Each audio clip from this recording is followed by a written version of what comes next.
અમેરિકાના પ્રમુખ જો બાઇડનને પુત્ર હન્ટરના ગુનાઓને માફ કરવા માટે તેમની સત્તાનો ઉપયોગ કર્યો છે. હન્ટર સામે નોંધાયેલા તમામ ગુનાહિત કેસ રદ કરવામાં આવ્યા છે. તો આવી સ્થિતિમાં અમેરિકાના નવા ચૂંટાયેલા પ્રમુખ ડોનાલ્ડ ટ્રમ્પે બાઇડન પર નિશાન સાધ્યું છે અને તેને સત્તાનો દુરુપયોગ ગણાવ્યો છે.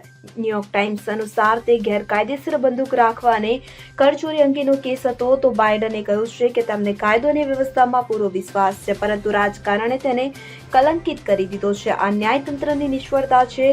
તો વધુમાં બાઇડને કહ્યું કે હન્ટરના કેસને જોનાર કોઈ પણ સમજદાર વ્યક્તિ જાણશે કે તેને માત્ર એટલા માટે જ નિશાન બનાવવામાં આવ્યું હતું કારણ કે તે મારો પુત્ર છે. આ મામલે ડોનાલ્ડ ટ્રમ્પે બાઇડન પર નિશાન સાધ્યું છે અને તેને સત્તાનો દુરુપયોગ ગણાવ્યો. Bureau report CN24 news. હવે જુઓ દેશ દુનિયાની તમામ ખબરો તમારી આંગળીના ટેરવે. ઉઠાવો મોબાઈલ અને Google Play Store પરથી ડાઉનલોડ કરો અમારી CN24 ન્યૂઝ મોબાઈલ એપ.